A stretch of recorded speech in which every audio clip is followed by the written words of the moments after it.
Hello, everybody, and welcome to yet another special episode of Milwaukee Beer Review. As always, I'm Josh. And I'm Ross. And we are not reviewing any Milwaukee beers tonight. But beers you can find in Milwaukee quite easily. But, to your point, beers you can find. So it is Oktoberfest season. It is the time of the year where you're drinking those German beers, those German-style beers, and a Hefeweizen is definitely one of those beers that you might want to grab at this time of the year. So what we decided to do is, hey, let's snag some of the best imports you can find that are in that Hefeweizen category, and let's kind of see what we think about these. We haven't done really any Hefeweizens on this channel. The closest thing was probably my crappy Costco advent calendar from last year. We've done Hefeweizens in a March Madness bracket. There was some Hefeweizen, so these been sprinkled in, but we really haven't done like a true Hefeweizen review yet. Which is some of our we really like Hefeweizens. They're good beers. We enjoy them. I know Jen really enjoys them. So based on the German purity law, these are like the beers that make that German purity law what they are. So let's dive right into these. The first one we're going to be trying here is Hockershore. Actually, the beer that I was introduced to late in my college days and kind of got me into craft beer a bit. Hockershore is definitely one of those beers that I've always appreciated, although compared to some of these others, I'm not sure how it's going to hold up. So we're going to see here what my thoughts are as we move through this. I think Hockershore, in my opinion, from a German import from a Hefeweizen standpoint, from the most well known. I think I think you can find it. It's a standard tap at a lot of bars. Yeah. So let's check it out. Get a little nose on it. Good color. Yeah, and that's the one I was thinking about. Like, I don't really know what the traditional Hefeweizen color is supposed to be. This is about right. We got five distinct different colors here, so. Counting is hard. Yeah, I know. I mean, it smells how it should. You know, that's a traditional Hefeweizen. It's a little more traditional ale forward. I'm not getting quite as much as the banana and cloves. Fair. That comes out more the younger the beer is, I feel like, based on the yeast. But I didn't know that. This smells like a pretty standard Hefeweizen. So we're missing the lemon in these. Nice little cloudiness to it. No lemons. Unnecessary. Cheers.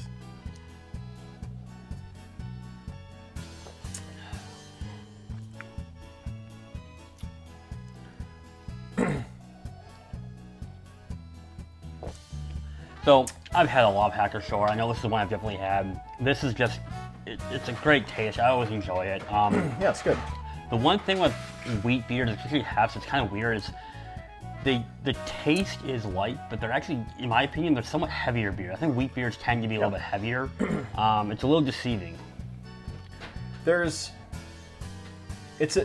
tastes like a pretty standard wheat ale. Yeah. There's a little bit of a lemon character to it naturally, which is why you tend to find this beer accented with a lemon. It's good. It's a decent Hefeweizen. Yeah. I remember this fondly, and this is pretty much what I remember. In my opinion, this is kind of like a gatekeeper of the Hefeweizens. Like this is kind of like where, if you want to start with Hefs, you want to get an idea what they taste like. This is a really great one to start with. Yeah, it's not a bad beer. Yeah. All right. What's up next? So we're moving on. I forgot the name. Weihenstephaner. Weihenstephaner. There it is. So it's another Hefeweizen beer. Again, these are all from Germany, so I'm not going to bother. So important trivia. This is the oldest brewery that is still producing beer that exists today on the planet. I didn't know that. Weihenstephaner. Yes. Good to know. Let's get a little nose on it. Get a little nose on their version of the Hefeweizen. So it's a little lighter in color than the first one. Not much, but it's a little lighter. A little bit. Still a little cloudier, though. A little hazier. More cloudy, I would say. Which is pretty typical for this style. Who knows? Bit of a lighter nose. Yeah, give it a good swirl. You get some of those citrus characteristics coming out of it. I'm getting more banana on the nose. Okay. Especially after the swirl, which is what you want out of this beer. Banana, cloves. Check it out. Cheers. Cheers. Ooh. Oh, wow. That's so good. That's really good. Much more of that banana clovey kind of forwardness with this. As much as like the first one was really good, it kind of had the heavier. This tastes lighter. It feels lighter too. This is a gold standard for a Hefeweizen. Like, this is what I remember Hacker tasting like. Fair enough. But this is primo. As many hefts as I have, I don't think I've had this one yet.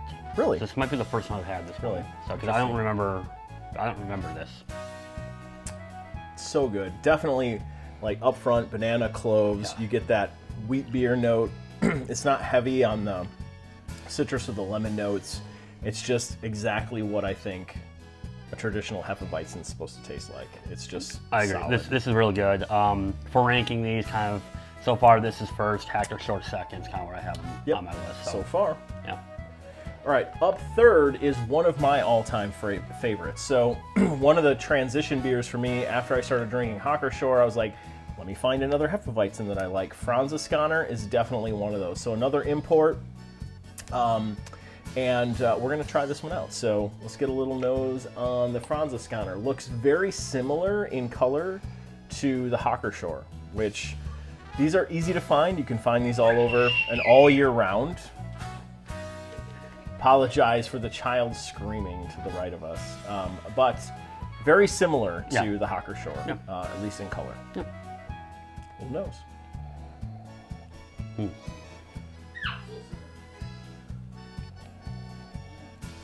So this one's got more of the banana clove than the Hacker Shore does. It does. So it got a little banana when you first hit, kind of had your nose in it, then you swirl it, you get much more of that banana. Big time clove. Yeah. The banana's the key thing there, though. That banana. And that's what you want in a Hefeweizen. And I recall Franziskaner always having that. So let's give it a shot. Cheers. Cheers.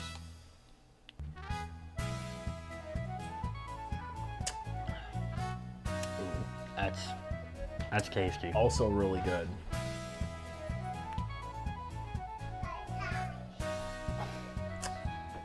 So this one's definitely it's smoother than the ones we've had so far to a point. That banana characteristic, the banana clovey characteristic, is very prominent. There's almost no. I get very little citrus. But it's not a lot of citrus. It's more banana clovey. Again, it's that weird juxtaposing where it looks like it's gonna be a light beer, but it actually tastes heavy. So very similar banana clove notes to what Weihenstephaner puts out. I think the one thing this is missing in comparison to that is just a little bit more of that wheat character that it's missing. It's just a little bit lighter. It's missing a couple of little notes in there, but this is pretty on par with what Weihenstephaner puts out. Yeah. Personally, I like the less wheat. I like the higher clove and banana characteristics of this. Okay. So again, if we're ranking these, I'm actually gonna put the Franziskaner slightly ahead of the Weihenstephaner. I'm not gonna get that. You won't. So I got this one first, Weihenstephaner second, and the Hacker Shore third. Yeah, I'm Weihenstephaner, Franziskaner, Hacker Shore at this point. So fourth on the list, we got Eyinger. I don't know if I'm saying that right, but that's what it looks like. Again, another German brewery. I've had a few things from Eyinger. I definitely had their Oktoberfest. It's a really good Oktoberfest. I have not had their Hefeweizen though, so I'm pretty curious how this one's going to taste. I think I have, but I do not remember it. So the lightest beer of the bunch. Yes. That is for sure. But very cloudy. Very cloudy. So. Yep, a lot of haze to it. Let's get a little nose on it.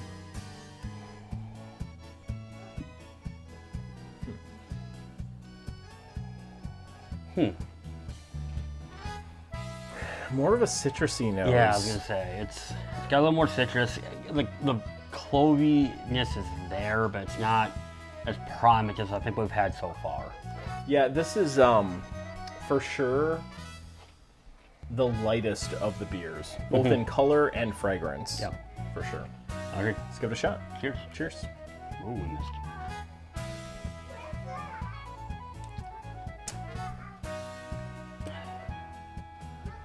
Packs more flavor than I was expecting compared to the nose. But citrusy. Yeah. Not traditional Hefeweizen. There's a very lemony note to this. It kind of tastes more like a traditional wheat ale. Yeah. With a little lemon. Good. Very drinkable. Very refreshing. but I think further away from that traditional Hefeweizen note. I agree. I think it's still really tasty. It's kind of one of those things, and we've talked about this in other videos, where from a Hefeweizen standpoint, maybe it doesn't hit those notes, but from a good beer, it's very good. All of these have been solid. Yeah. Where are you putting this in your ranking? I'm putting this third. I'm putting this right behind Franziskaner, so Hockershore pulls up the rear. Weihenstephaner, Franziskaner, Eyinger, Hockershore. I'm in agreement with you. Go for it. Yeah, this is going to be third. I just have Franziskaner still first, and then the rest, as we've said, follow that. So it's Hockershore last. I'm disappointed that you didn't even attempt it. Weihenstephaner. Good job. Right? Yeah, you nailed it. That will be second.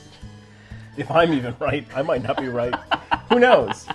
Amber, let us know. So last beer is from Schneider Weiss. So another import here. I know I've had this beer before. I have no idea what to expect, though. I do not recall specifics. We have a pterodactyl swooping through the room. But Schneider Weiss. So another Hefeweizen here, import from Germany. The darkest beer of the bunch, for sure. If you compare that to these other beers, I mean, you can see that here. Significantly darker. Gotta be the malt. And the grain bill on this, a little darker beer. I don't think I've ever heard of Schneider House. Schneider Weiss. Schneider Weiss. See, exactly. Yep. Schneider Weiss. You haven't. You clearly haven't. You haven't even heard of him on the show. I was worried about saying it. So. All right. You're good. Let's get a little nose on it.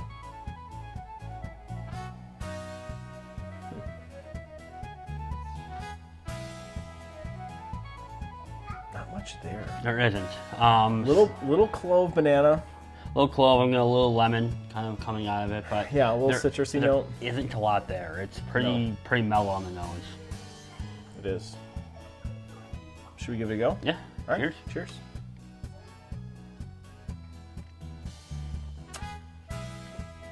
Ooh. Ooh. That's spice. That's weird.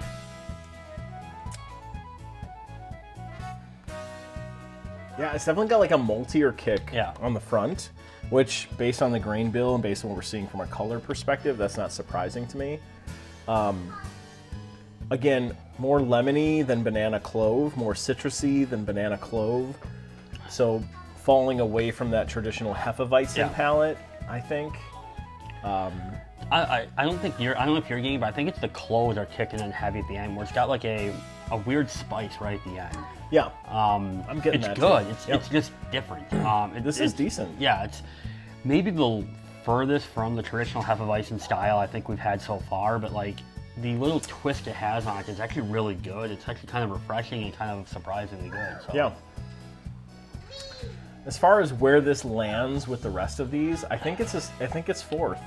I think, unfortunately, my entry beer into kind of this category of beer, Hockershore, falls flat in that it's probably my least favorite of these. Not that it's a bad beer, I just think the rest of these imports trump it when it comes to what's the best beer out of the bunch. So I would actually put this, I think, fourth. I'm going Weihenstephaner, Franziskaner, Eyinger, Schneider Weiss, and then Hockershore in fifth. So I actually got this one third. So I'm going Franziskaner, Weihenstephaner, Schneider Weiss, thank you. I was almost at house again. Eyinger, and then Hockershore is how I have them.